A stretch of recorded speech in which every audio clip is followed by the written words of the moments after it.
Le phénomène fait la une des réseaux sociaux depuis quelques jours au Bénin et au Togo. L'affaire Gaiman n'est plus un secret. La police togolaise vient de mettre la main sur 13 présumés, tous jeunes dont l'âge est compris entre 19 et 29 ans. Nous ne reconnaissons pas tous les faits. J'ai quand même avoué aux autorités qu'il fut un temps, je faisais un peu des petites transactions en ce qui concerne la fraude. Les amis nous ont appelés, ils étaient à Ditogo, mais donc nous on est partis, ils étaient sur place avant nous. Oui, c'était une résidence qu'ils avaient louée. Oui, je suis Gaiman. Vous faites quoi en tant que Gaiman? C'est un truc qui se passe sur l'ordinateur. Gaiman, un jargon qui désigne ceux qui commettent de cybercrimes et de crimes de sang.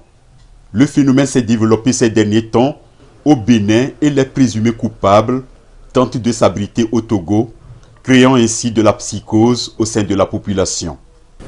Depuis quelques jours, l'actualité est dominée par des informations selon lesquelles certains Béninois ont fui leur pays pour se réfugier au Togo afin d'y commettre des crimes. Sur instruction des plus hautes autorités sécuritaires de notre pays et en collaboration avec la police béninoise, la police togolaise a procédé aux enquêtes et a interpellé au total 13 présumés délinquants. Lorsqu'ils ont été interpellés, la police a procédé aux perquisitions. Et les perquisitions nous ont permis de découvrir des objets et des indices en lien direct avec des infractions qui ont été commises au Bénin. Au titre de ces objets, 4 statuettes couchées sur un linceul blanc. Tradition ou mysticisme, eux seuls peuvent répondre. Le bureau Interpol de Lomé a procédé à l'extradition de ces présumés malfrats et de leurs objets à Interpol Cotonou, conformément aux accords de coopération transfrontalière en matière criminelle. Je crois que c'est le signe de la vitalité de la coopération entre nos deux polices. Ça, c'est à saluer. S'agissant de l'effectivité de tout ce qui est dénoncé sur les réseaux sociaux au Bénin, je peux vous rassurer que les enquêtes se poursuivent dans notre pays. C'est vrai que plusieurs personnes ont été interpellées et des objets en lien avec le charlatanisme, la pratique du fétiche et autres. Il y a plein de choses qui ont été saisies, mais de façon scientifique, nous n'arrivons pas à faire le lien avec la cybercriminalité. Ce qui est certain, pour démontrer que quelqu'un est cybercriminel, on part des appareils, des téléphones et ordinateurs utilisés. Et ça, c'est facile à prouver.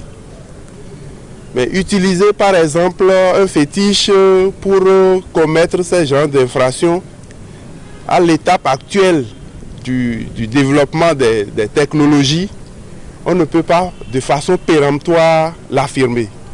Mais nous avons quand même interpellé des individus et nous sommes en train de mener des investigations qui nous permettront, le moment venu, de conclure qu'effectivement des individus ont été sacrifiés.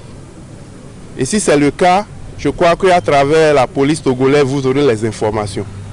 Difficile de prouver scientifiquement ce genre de crime de sang.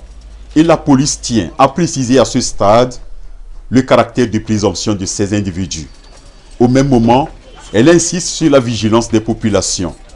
Nous rassurons nos populations pour leur dire que nous allons continuer avec la police béninoise à approfondir nos investigations et à démanteler tous les réseaux criminels qui peuvent opérer sur le territoire togolais, dans le souci de protection de nos populations.